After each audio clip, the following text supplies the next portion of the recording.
Hey everyone, welcome to West Coast Muscle Saws. I'm out in the studio today looking at a couple of my old vintage saws. And I got a lot of questions about what to look for on these saws if you were to find your saw you're looking for, a vintage saw that you've been wanting to find to restore. And a lot of guys make a mistake when they get their saw home and they're so excited about wanting to hear it run and fire it up and show their buddies, which is great, but you need to back up a little bit.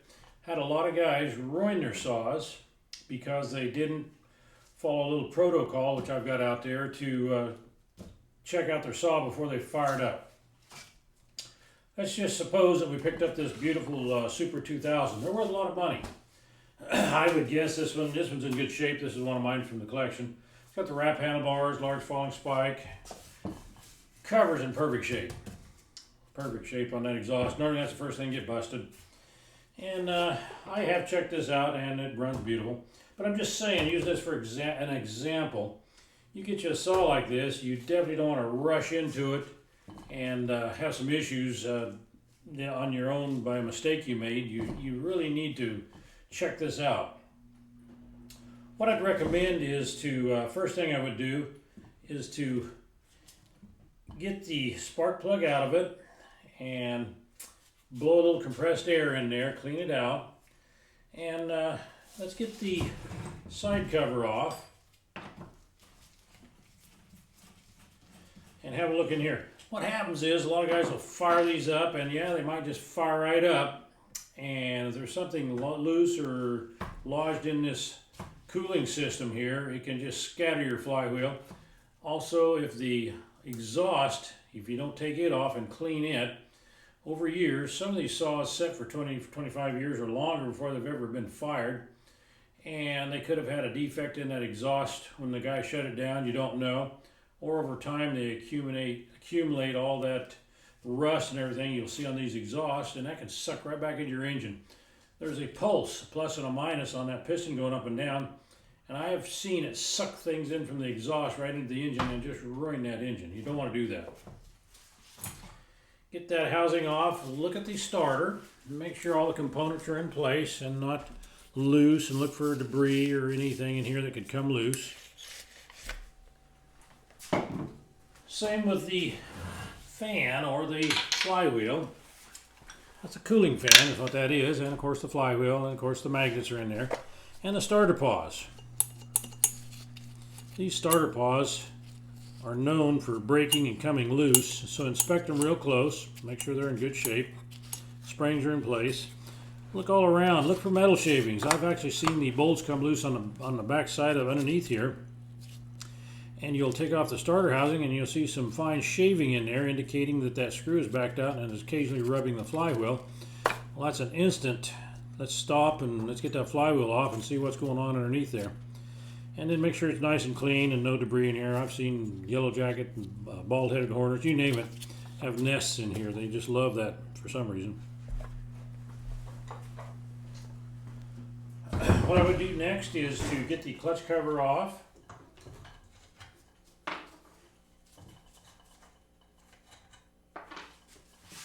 Watch the two washers, they'll fall off if it's gone. Make sure the tensioner is in place. It looks good. You gotta be careful if you're going to put a bar and chain on one of these. If you don't line this up, run it all the way back. When you put a bar on there and you're not paying attention, if it does not go in the slot on the bar and you cinch it up, you'll either break this case here or you will just bend this adjustment screw. In a case like a clutch cover here, perfect shape like that, you definitely don't want to see a big old crack there after you tighten it up and bust it. So just be aware of that stuff. Make sure the clutch is in good shape. These are centrifugal clutches on these older Homelites. These have a spring on each side of the clutch shoes. This one here has about 6 clutch shoes in it. And they were known for breaking. Those clutch shoes would break, and if you weren't careful, if you had this nut off and the washer off and you didn't get the washer back on and you fire that up, those shoes will come out and I've seen them just take out these side covers and crack cases, do all kinds of things. So you got to be careful, make sure everything's in good shape on that. Take this cover off if yours has it, if you got a Homelite, or if you're working on any of the vintage McCullochs, the same thing. They usually had a little guard to keep the guys from getting burned. But it's the first thing to break. But what it's there for is to keep the hands, arms, away from that hot exhaust. But being they're made out of magnesium, first thing to break, and the guys wouldn't put them back on. So just be aware of that. Get that off. Get the exhaust off. Take it apart. Most of these exhausts break apart, come apart, split. Clean it real good, and then you need to blow it out with air, and then also look in the exhaust window, and if the piston's all the way up, give it a little shot of air to clean out any debris that could be in there. You definitely don't want any debris sucking back in your engine.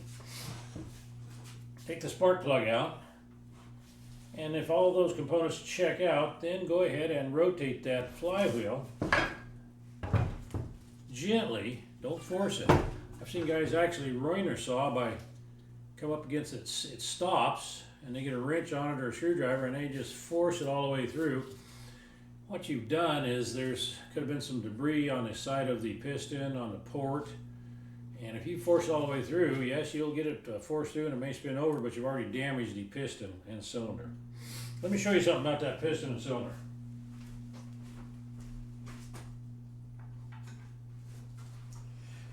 I've got a little educational cylinder here that I show guys. It comes apart. I've used it for education. It comes off. You want to make sure that ring is free in there on your vintage saw or any saw you're working on. What you want to do is in the exhaust window, this is what we call the exhaust window. Right there's your exhaust window. Through that exhaust window, you're going to run that piston up so you can get a good look at the rings. You could take a pick like this. This is a really nice one I get from Snap-on. You stick it in there, and it's not going to hurt anything. We're gentle. We're not poking holes and doing all kinds of things we shouldn't be doing. And you stick it right there. And then you turn it left and right horizontally. And what you're doing is you're moving the piston very minutely, left to right, and those rings should not move. If that ring moves, that's telling you that it is stuck in the ring gland, and you don't want that.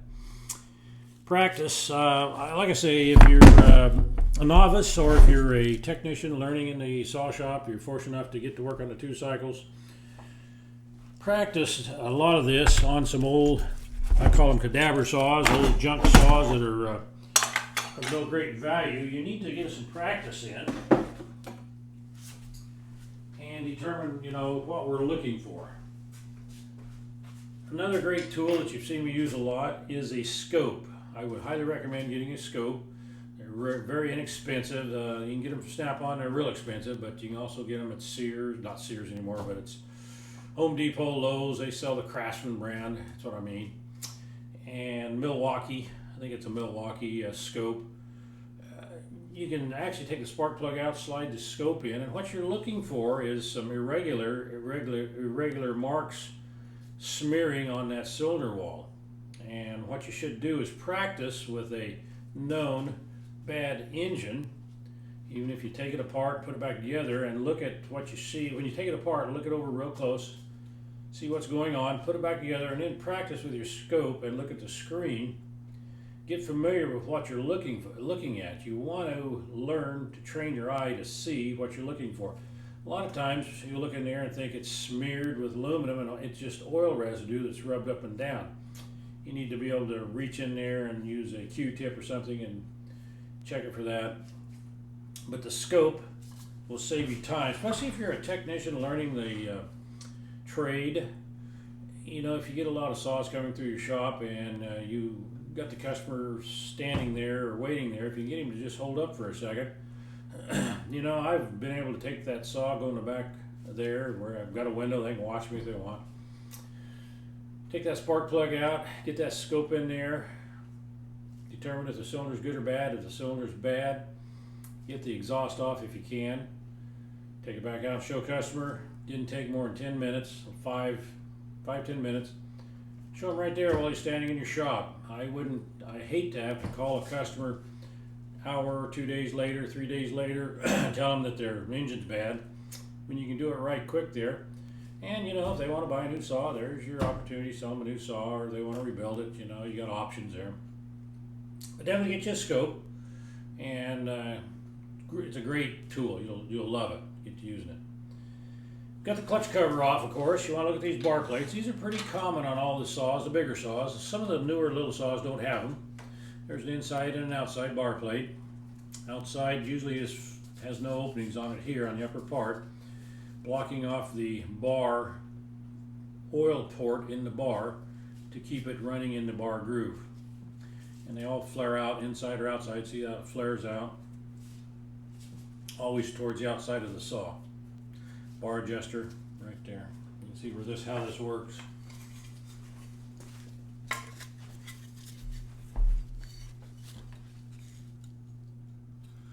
See how it flares towards the clutch cover. Bar adjuster's right here. Yeah, right there. That's the outside one. The inside one is critical to get it on right. I've had them come through the shop upside down, backwards, and everything you can imagine. But look it over, make sure it's not all bent out of shape. And it's got a notch for the oiler, for the oil port on the bar. That upper one right there. Place for the bar studs. And tensioner, some of them are on the inside, some are on the outside. It's got the flares out. You can see that that always goes towards the crankcase, of course. I've had them both ways, upside down, everything you can imagine. Okay, if that all checks out good, and then of course, you know, here's another tool that I've used a lot. You see me use a lot. I'd highly recommend is get you a good quality pressure vacuum gauge. I sold the kits for years. I'm retired from my selling stuff, and I just do some videos. Educational videos is what I'm doing now. I'm not selling any stuff. You can find it. Get you a legitimate saw shop, and they can sell you that, fix you right up. I made up a bunch of different adapters for it, fuel caps, all kinds of different adapters. You want to be able to use this on many different models. It's probably one of the most handy tools you should be using every day. You don't want to just bring it, if you're a technician learning, you don't want to just automatically start replacing parts. You know, the guy says it doesn't run good, needs a tune-up. First thing you want to do is get that scope in there, waller there if you can, and eyeball it. See if it's actually a good candidate to work on in your shop. There is no need for a customer to leave a saw that's got a scored piston, stuck rings, major engine issues, and wanting a tune-up and turn around and walk out your shop door when you could have told them in 5 minutes this saw is not a candidate. And you know, I'd say 95% of my customers are very good about receiving that information, especially when you can show them on a scope, pull the exhaust off, show them that. You know, you don't want the customer to, you call them up 3 weeks later, 5 days, 3 weeks, whatever. Hey, you got a bad engine. You know, a lot of times that's where you run into issues with your customers when they don't believe you for some reason. You'll get a good reputation if you can show your customers right then, right there, hey, you got an issue with that engine. You would not believe that is the best advertisement you can have for your technical working. I mean, it's just great. Get you one of these pressure gauges, and what they're used for is you can check so many things on a saw. Chainsaws have so many things going on that have to function, have to work. Chainsaws will start and run, but they're not ready to go out the door until everything's functioning right. You can tune up a saw, and a tune-up is not much anymore. A tune-up on newer saws, they've got electronic ignitions. Very rare that they go bad. I've had a lot of my technicians learning to replace ignitions, replace carburetors, I mean, just replacing everything. They finally get it right, and I try to tell them, let's do some testing first before we start replacing. And a chainsaw with the crankcase pressure vacuum tester, you can check for leaks on the lips of the seals. You can check for leaks on the cylinder, all kinds of leakage you can test. It's just an amazing tool. Plus your venting system on your oiler and your fuel tank have to work properly, or you will have issues with the oiler intermittently working. You'll have issues with the fuel delivery system not working properly. If the tank's not vented properly, they have to be vented properly. So that's some of the great tools you can use. If everything else checks out on this saw, which we're hoping it does, then of course cap off, dump all the old fuel out. If it's got the stale fuel, the stinky fuel, you know what that looks like. You're going to have to go in there and replace the fuel lines. And use good quality fuel line. You know, hate to badmouth that yellow fuel line, but you might as well you're wasting your time putting it in there. I've tried for years to talk to the manufacturer to make a better quality. It's just not there. I mean, yeah, I'll occasionally use it when I can't find anything else, but try to get you something that is really resistant to our newer fuels, and that's the key right there. The newer fuels are really hard on the fuel lines. And most of your OEMs, even if it's, I've used some of the Honda fuel lines, different manufacturers of the OEM stuff, they know what they're looking for fuel line that lasts. They say they've improved that yellow line. I'm not there. I don't see it. Use your good quality steel lines, STIHL, or your Husqvarna fuel lines. You'll be better off. Your customer will appreciate it. Just some heads up on that. Okay, you've checked out the fuel system. You're going to get it up to speed. Then you're going to have to go into the carburetor. Then again, you're going to use your pressure vacuum gauge. You got a really nice Tilson carburetor on this one.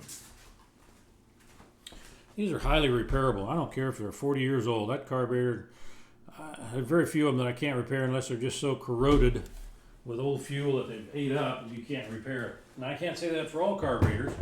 There are carburetors that are just deteriorated and just can't repair them. So anyway, you're going to take that off, and on your Homelites, especially this one, and many of your Homelites, older ones, 70s, there's reeds underneath here, and you want to take this all off, and you want to gently pull the reed block out, inspect it, make sure it's all in good shape. The carburetor, you're going to have to freshen it up if it's this model, the HL series. Freshen it up with a kit. While you got it apart, you definitely want to put your pressure vacuum gauge on there, and you're looking for inlet needle to seat properly. On different carburetors, the seat's replaceable on this one. On other carburetors, it's not. You want to get an otoscope. That's what the doctor looks into your ear when you go to the doctor, and he's always sticking that probe in there in your ear. What he's got is an otoscope. They light up, and you can actually get in that nozzle, inlet needle, and you can actually look in there and look for some defects, scaling, stuff like that. Here's a little inside information on the certain carburetors, and this works good for me. Sometimes they get a little scale on the inlet needle seat of the carburetor. It's part of the carburetor. You can't buy the kit to fix that seat. They used to make a coining tool, and I had one, I still do, that you could actually coin. And coining it's hydraulics, same thing. These are aluminum, and it was a little coining tool. You slid in there and you just gently bump, and it would cut a little seat in there, clean it up. I don't know, Tilson I think used to make it. It's not available anymore. I've still got mine, occasionally use it. You'll have a hard time finding one, I tell you guys. It's just not out there. What I learned to do is get one of those Harbor Freight baking soda blasters. You can make one too. I don't know if I got mine here still, but they're very easily made with an air nozzle. It's a Venturi effect, I guess I call it that, if you get an air nozzle. And let's see, I don't see my air nozzle. Anyway, you can take those air nozzles you get at the park. Let me look over here. See if I can show you. Give you a little clue here. Yeah, right here you go. You can make your own soda blaster with this real easy, real quick. Very slick. What you're going to do is to drill a little hole right there, and you're going to braze a little pipe, and you don't put it all the way in there, just about 1/8 of the way in there. Hook you up a hose to it, and you put that in just your regular old box of baking soda. And you hit that a couple times, and it will just blast that baking soda. You can blast right in there. That's a good way if you don't want to spend some bucks on one. I bought one. They're cheap, Harbor Freight. It's a container. They're blue. You can also buy the baking. It's not really at the Harbor Freight. It's soda. It's not really baking soda. And you can use it. to blast out that needle seat area, and you'd be amazed what it does. You can actually blast that scale off and then test it. I've cleaned it really good. The baking soda cleans up real easy with the water. And then you can put it all back together, the inlet needle seat, and you can pressure vacuum test it to see if you've cured it. Good idea to test it before you put it back on so you're not wasting your time with a drippy inlet needle, because I guarantee you get a drippy inlet needle, you're going to be fighting it. Anyway, after we do all that, I think we probably got a candidate to fire up, check our fire. Here's what we do for that. I made this one here. There's a reason it's got that ground strap here. When you buy these, you just get the spark plug with the clamp. Well, guys, it's too close to that spark plug hole, and when you got gas in that cylinder, and you spin that baby over and that baby lights up, you're going to get a flame out of there. Guarantee you. So, what you do here is you plug into the cap, spark plug out, ground this, and get that spark plug way away from that cylinder hole, spark plug hole. That way you can safely spin it over and then hold the saw away from you. You can get a pretty good flame. It's like a flamethrower there when that baby pumping gas out that plug hole and you light her up. So just be aware of that. After you've done all that, of course, then fire it up and just be aware these are old saws, vintage saws. Be careful. Stuff does shake loose, fly loose. I've seen all kinds of things happen, and just be careful. And that's on a vintage saw, you know, and there's, okay, say you were out there and you found that Homelite 750 or Homelite 650 or Homelite 550, all highly collectible saws. Say you found one of those and you brought it home. You've done a lot of checking on it, and we've determined things are good, fuel system's good, carburetion's good. He took the exhaust off and we've examined and cleaned all that. On a 650 and a 750 and a 550, one of the most common things to go wrong, always did, always will, is the manifold. We call them connector boots, but they're a manifold, a rubber boot. It's between the air box and the cylinder, and the reason it's there, made out of that material, rubber, is because of heat transfer. On these older saws, they didn't use a rubber boot. McCulloch was one of the first to use it on a Super Pro 125. These saws would vapor lock like crazy. You couldn't run them anytime. Shut them off. That heat soak would come up there. That gas turned to vapor and it wouldn't run. Well, they found out why. It was because of that manifold being made of a harder material, heat transfer material, that would actually heat up the carburetor, and the fuel would actually boil inside the carburetor. I believe it was McCulloch that came up with the boot concept. Anyway, they made that, and with that boot separating the air box from the cylinder and air flowing, they actually from the flywheel had the air flowing around it, kept it cool. The guys could shut them off, fuel them up, and they would fire back up. Man, it was a win-win situation. McCulloch never had issues. They made their connector boots out of other material. Those boots just didn't deteriorate. Homelite made them out of material. After a certain amount of time of the elements, ozone, fuel, and everything, those boots would turn to like goo. I mean, it was nasty looking stuff. So if you picked up a 650, 750, 550, 330, 360, 350 Homelite, it's set for 5, 8 years or longer, or maybe even a couple of years since it's ever been run. You definitely want to check those connector boots, manifolds, whatever you want to call them. Guarantee they're rotted. They're rotted.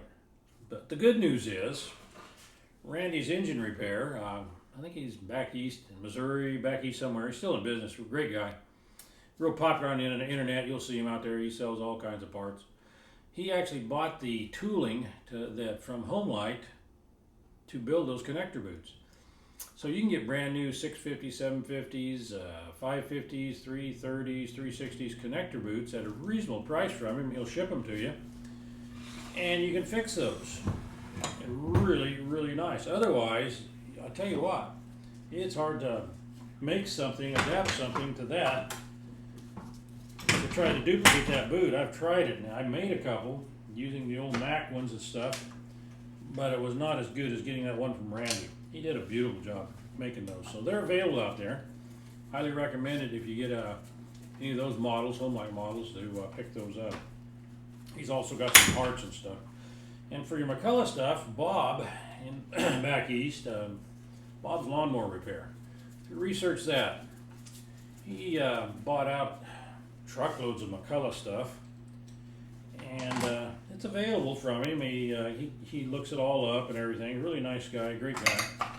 And you know, you can. I got some information there. You can. I don't answer the phone much anymore, but there's a number you can message me, text me or whatever. You can text me, or there's the email, and I do in the evenings get some time to sit down and take a break, and usually try to answer all those questions if you got chainsaw questions. So there's that information there. And of course on the YouTube site, I've got 3,800, something like that, videos. Bring that up. Anyway, you go to YouTube. Yeah, I don't have it going right now. Anyway, go to YouTube and check out the Chainsaw Guy, the Chainsaw Guy. I've got like 3,800 educational videos on every vintage saw you could ever imagine, and it's out there, and you're more than welcome to use it for any of your repair work and anything like that. One more thing I want to go over. Say you weren't picking up a vintage saw, but you were picking up a newer saw, and it could be anything. Anything from a newer STIHL chainsaw or a Husqvarna chainsaw or anything like that. This is a great example right here. I don't know how many times I've had guys bring a saw like this in and they say, "Hey Rich, I just picked this up at yard sale for $10. Give it a tune-up if you would, please." Well, here's where you need to have the scope while your customer's standing right there, right in front of you. Because I'm telling you, a tune-up, guys in their mind are thinking a tune-up like some of their older cars they had when they were in high school. You know, you do whatever, spark plug, plug wires, you know, anything you can imagine, and we're going to tune this thing up and it's going to run good. On a chainsaw, on these newer ones, they're almost all electronic ignitions. There's none that I know of have breaker points anymore. All a module, even your newer STIHL and Husqvarna are the M-Tronics or X-Torque or whatever you want to call them, computer chipped, fuel injected on some of these steels. I mean, we're talking high-tech saws here. In coils, ignitions just very rarely go bad. Now they do occasionally, I will give you that. Occasionally they do, but it's pretty rare. But I've had a lot of technicians start swapping out coils, modules, carburetors, and everything in the world trying to tune up a saw. Then again, get your scope out while the customer's there. Get that spark plug out of this bad boy. Pop that off, take the plug out, gently roll that flywheel over, scope in there. Look that cylinder wall over. I don't know how many times I've told this, you know, and they take it really well. I've had the guys come in, got this $10 saw, tune it up. I don't want to spend more than $75, whatever. Take it there, and I've got a window where they can look at me in the shop. Take it back there, stick that scope in there, look at that cylinder wall. You know somebody smoked it, run straight gas to it. Call the customer back there, you know, "Sir, ma'am, here's what's going on with your chainsaw. Tune-up's not going to cure it. You got a ruined cylinder and piston."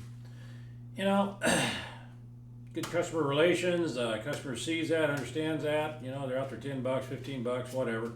Or look it over. It's in great shape. May just need some minor adjustments. You know, you flush the system out. Check it over like we did on the previous saws. You know, that inspection, like we talked about, normally you can do that just in a few minutes. You get onto it, quick check over. You can determine if it's a candidate to repair or not a candidate. Save the customer and you a bunch of time. You know, you don't need 20, 30, 40 saws sitting on your bench that you're waiting to look at when the customer could have known right then that, hey, this isn't one I want to leave here. It's not going to be fixable. Sell me that new saw over there. So anyway, if you're learning saw repair, or if you're a technician learning on your way up, getting up the ladder, wanting to get your certificates and everything, you know, I have done a lot of Zoom meetings for guys. I do that. I do charge for it.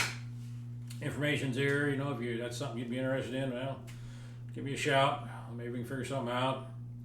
And like I said, you get questions. I can sometimes answer the questions there. I don't take the phone calls anymore, but if you got questions, you can contact Rich, me, the Chainsaw Guy, and go over some of the issues if we can. Maybe do a Zoom meeting or whatever. Guys, I'm getting out of here. Dinner time. You guys have a weekend's coming up. You guys have a great weekend, and we'll be putting another video out here in a few days.